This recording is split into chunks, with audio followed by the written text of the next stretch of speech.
কিভাবে ধাপে ধাপে একজন দক্ষ ফিনান্সিয়াল অ্যাসোসিয়েট হয়ে উঠলাম, তাই আজ আমি আপনাদের জানাবো। রিক্রুটমেন্টের সময় আমি অনলাইনে মেটলাইফের মার্স প্ল্যাটফর্মে চমৎকার একটি প্রশিক্ষণ সম্পন্ন করি এবং মেটলাইফ ও ইন্স্যুরেন্স সম্পর্কে বিস্তারিত ধারণা লাভ করি।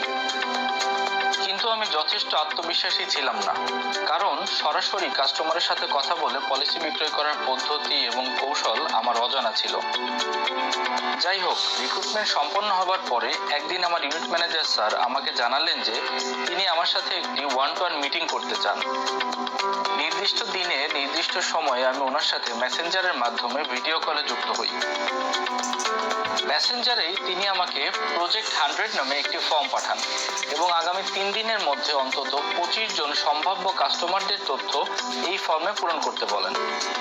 সম্ভাব্য গ্রাহক হিসাবে আমি কাদের তালিকাভুক্ত করব তিনি সেটিও আমাকে বুঝিয়ে বললেন। স্যার বললেন, সম্ভাব্য গ্রাহকদের আমি আমার পরিবারের সদস্য, আত্মীয় স্বজন এবং বন্ধুদের মধ্যে থেকে খুঁজে বের করতে পারি। এছাড়াও আমার মোবাইলের কন্ট্যাক্ট লিস্টটিও একটি সমৃদ্ধ উৎস হতে পারে বলে তিনি জানান। স্যারের নির্দেশনা অনুসারে আমি 3 দিনের মধ্যেই 25 জন সম্ভাব্য গ্রাহকের একটি তালিকা তৈরি করি। তালিকাটি দেখে স্যার আমাকে বেশ উৎসাহ দেন এবং একটি পরিকল্পনার কথা আমাকে জানান। স্যার বললেন, প্রথম মাসে বিক্রয়ের প্রতিটি ধাপ তিনি সম্পন্ন করবেন এবং আমার কাজ হচ্ছে মনোযোগ দিয়ে আলোচনা শোনা। তিনি বললেন, এটিও আমার প্রশিক্ষণেরই অংশ। স্যারের পরিকল্পনা মাফিক পরবর্তী মাসে এই 25 জন গ্রাহকের মধ্য থেকে 5 জন সম্ভাব্য গ্রাহকের সাথে আমরা দুজনে মিটিং করি। প্রথমেই আমি সম্ভাব্য গ্রাহকের সাথে ওয়েবএক্সে একটি মিটিং শিডিউল ঠিক করি। মিটিংয়ের শুরুতেই আমি সম্ভাব্য গ্রাহককে আমার ইউনিট ম্যানেজার স্যারের সাথে পরিচয় করিয়ে দিই। পরিচয় পর্ব শেষ হলে ইউনিট ম্যানেজার স্যার নিজেই পরবর্তী সকল আলোচনা সম্পন্ন করেন। প্রথমে তিনি সম্ভাব্য গ্রাহকের সাথে মেটলাইফ এবং ইন্স্যুরেন্স বিষয়ে আলাপ করেন। এরপরে তিনি সম্ভাব্য গ্রাহককে ব্যক্তিগত চাহিদা যাচাইপত্র বা পিএনএ শীটের আলোকে কিছু প্রশ্ন করেন এবং সে অনুযায়ী গ্রাহককে কি ধরনের এবং কত বছর মেয়াদী পলিসি প্রয়োজন তা বোঝার চেষ্টা করেন। প্রয়োজনে দ্বিতীয় মিটিং এর জন্য অ্যাপয়েন্টমেন্টও নেন। এরপরে ইউনিট ম্যানেজার স্যার সম্ভাব্য গ্রাহককে একটি পলিসি অফার করেন। অধিকাংশ ক্ষেত্রেই গ্রাহক পরবর্তী একদিন দেখা করে নিজের সিদ্ধান্তের কথা জানাবেন বলে জানান। সেক্ষেত্রে ইউনিট ম্যানেজার স্যার নিজেই পরবর্তী মিটিং এর তারিখ এবং সময় গ্রাহকের কাছ থেকে জেনে নেন। পরবর্তীতে আমি ইউনিট ম্যানেজার স্যারের কাছ থেকে জানতে পারি যে দ্বিতীয় মিটিং এর শিডিউল নিতে পারাটাও একটা বড় সফলতা। প্রতিটি মিটিং শেষে স্যার আমার সাথে কথা বলতেন। আমি বুঝতে পারছি কিনা জানতে চাইতেন। উল্লেখিত পদ্ধতিতে আমি এবং আমার ইউনিট ম্যানেজার স্যার 1 মাসে আমার প্রজেক্ট 100 এর অন্তর্ভুক্ত 5 জন সম্ভাব্য গ্রাহকের সাথে দেখা করি এবং প্রতিটি ক্ষেত্রে আমি স্যারের কথা বলার ধরন এবং তার মিটিং পরিচালনার প্রতিটি ধাপ অত্যন্ত মনোযোগের সাথে লক্ষ্য করি। প্রথম মাসে আমার 3টি পলিসি হয়। এই পলিসিগুলো থেকে আমি প্রায় 20,000 টাকা আয় করি।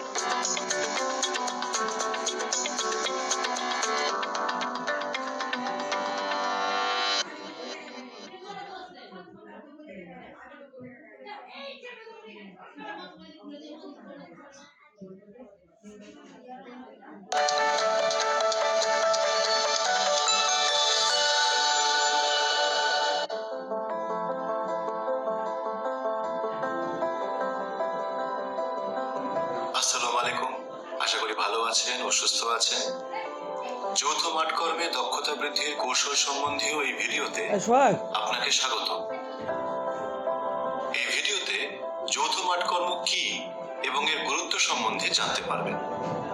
এছাড়া একজন ম্যানেজার হিসেবে আপনার টিমকে যৌথ মাঠকর্মে প্রশিক্ষণ দেওয়ার জন্য কি প্রস্তুতি নিতে হবে, যৌথ মাঠকর্ম প্রশিক্ষণ পরিচালনার কৌশল এবং যৌথ মাঠকর্মে ডিজিটাল লার্নিং প্ল্যাটফর্ম বা ডিএলপি কে কিভাবে ব্যবহার করবেন সে সম্বন্ধে শিক্ষা লাভ করবেন।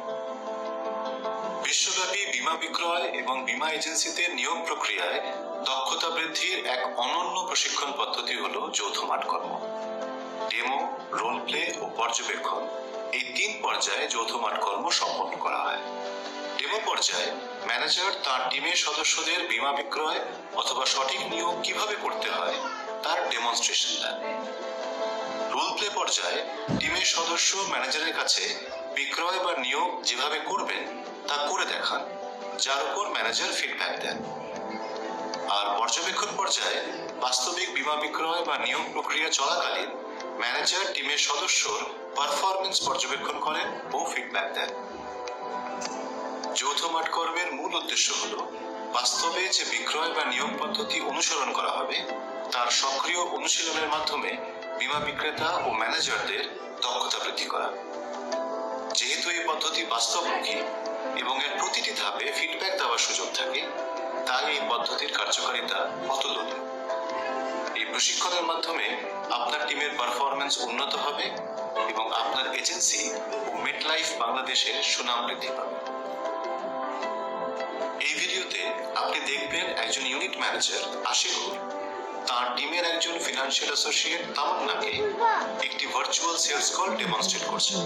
কলটি আশিকুর পরিচালনা করবেন এবং তামান্না পর্যবেক্ষণের মাধ্যমে প্রশিক্ষণ লাভ করবেন। গ্রাহকের নাম সাকিব। তার সাথে কথা বলে আশিকুর আজকের এই সময়ের অ্যাপয়েন্টমেন্ট নিয়ে রেখেছেন। সাকিব মুখোমুখি সাক্ষাৎ চেয়েছিলেন, তবে একটি গুরুত্বপূর্ণ কাজের জন্য শহরের বাইরে চলে যেতে হয়েছে বলে ভার্চুয়াল সাক্ষাতে রাজি হয়েছে। কল শুরু করার আগে এবং কল চলাকালীন কতগুলি জরুরি বিষয়ে প্রস্তুত থাকতে হবে। আসুন আমরা জেনে নিই সেগুলো কি। কল শুরু হওয়ার আগে নিশ্চিত করতে হবে ডেস্কটপ বা ল্যাপটপ ব্যবহার করা হচ্ছে। এর ফলে কোনো ডকুমেন্ট সহজেই স্ক্রিনে দেখানো যাবে। যে ভার্চুয়াল প্ল্যাটফর্ম ব্যবহার করা হবে গ্রাহক সেটি ডাউনলোড ও ইনস্টল করেছে এবং সেটি ব্যবহার করতে জানে। এই বিষয়ে বলে রাখা ভালো, গ্রাহক যে প্ল্যাটফর্ম ব্যবহারে অভ্যস্ত বা স্বাচ্ছন্দ্য বোধ করে সেই প্ল্যাটফর্মই ব্যবহার করা উচিত। প্রয়োজনে গ্রাহককে সেই প্ল্যাটফর্ম ব্যবহারের ইউটিউবে দেওয়া হেল্প ভিডিও পাঠাতে পারে। গ্রাহককে কল দিয়ে বা মেসেজ করে অ্যাপয়েন্টমেন্টের কথা মনে করে দেওয়া হয়েছে। ভার্চুয়াল প্ল্যাটফর্মে যোগদান করার লিঙ্ক গ্রাহকের কাছে আগেই পাঠিয়ে দেওয়া হয়েছে। গ্রাহক ল্যাপটপ ব্যবহার করলে সেটিতে ক্যামেরা ও মাইক্রোফোন ঠিকমতো কাজ করছে। দুই তরফেই ইন্টারনেট কানেকশন ভালো আছে। কিরকম তথ্য বা স্ক্রিনশট মেটলাইফের লিগ্যাল ও আইটি পলিসি অনুযায়ী গ্রাহকের সাথে শেয়ার করা যাবে বা যাবে না তা জানা আছে এবং আশিকুর ও তামান্না দুজনেই ফর্মাল পোশাকে রয়েছে। কল চালু হওয়ার পর নিশ্চিত করতে হবে গ্রাহকের ক্যামেরা চালু রয়েছে এবং একে অপরকে পরিষ্কারভাবে দেখতে পাচ্ছেন। গ্রাহক মিউট মোডে কথা বলছেন না এটি নিশ্চিত করুন। তবে কল চলাকালীন একে অপরের কথা পরিষ্কারভাবে শোনার জন্য মাঝে মাঝে মিউট বাটন ব্যবহার করতে পারেন। মাঝে মাঝে থেমে গ্রাহকের প্রতিক্রিয়া পর্যবেক্ষণ করুন। উপযুক্ত প্রশ্নের মাধ্যমে গ্রাহকের মনোযোগ ধরে রাখুন, কারণ ভার্চুয়াল মিটিং এ একাগ্রতা কমে যাবে।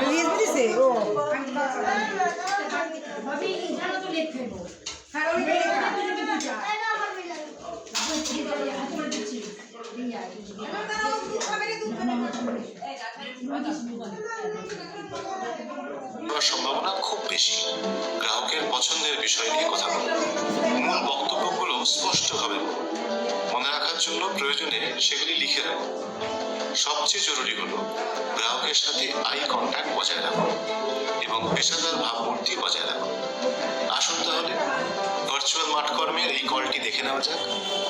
মনে রাখবেন, যদিও প্রশিক্ষণের সুবিধার্থে এই ভিডিও কলে ভার্চুয়াল বিক্রয় প্রক্রিয়ার সব ধাপগুলো একই কলে দেখানো হয়েছে, বাস্তবে একাধিক মিটিং এর প্রয়োজন হতে পারে। কল চলাকালীন কোনো এমার্জেন্সি বা জরুরি কাজ চলে এলে গ্রাহকের সাথে পরবর্তী কলের সময়সূচি ঠিক করে নেবেন। আসসালামু আলাইকুম স্যার, আমি মোহাম্মদ আশিকুর রহমান, মেটলাইফ বাংলাদেশের একজন ইউনিট ম্যানেজার। আর আমার সাথে রয়েছেন মীর তামান্না, উনি একজন ফিনান্সিয়াল অ্যাসোসিয়েট হিসেবে আমাদের সাথে কাজ করছেন। আসসালামু আলাইকুম স্যার, আশা করছি আপনি সুস্থ আছেন। ওয়ালাইকুম আসসালাম, আশিকুর তামান্না। আমি ভালো আছি, আশা করি আপনারাও ভালো আছেন। স্যার আমরা ভালো আছি, আপনার সাথে দেখা করতে পেরে সত্যি খুব ভালো লাগছে। জি, বুঝতে পারছি। আশিকুর, কোনো অসুবিধা নেই, তাহলে শুরু করা যাক। ধন্যবাদ স্যার। শুরু করার আগে একটু জেনে নিই স্যার, আপনি আমাকে কি পরিষ্কারভাবে দেখতে বা শুনতে পাচ্ছেন? জি, কোনো অসুবিধা হচ্ছে না। আশা করি আপনারা দুজনেও আমাকে ঠিক মতন দেখতে এবং শুনতে পাচ্ছেন। জি স্যার, আমরাও আপনাকে দেখতে ও শুনতে পাচ্ছি। স্যার আপনার নিশ্চয়ই মনে আছে, গত সপ্তাহে আপনাকে ফোনে বলেছিলাম যে আমরা বাংলাদেশের মানুষদের ও তাদের পরিবারের জন্য আর্থিক সুরক্ষার ব্যবস্থা করি। আজকের এই মিটিং এ আপনার আর্থিক চাহিদা Salat mana ko eh, sa mga bis, bil, bil, kasi ko kaya.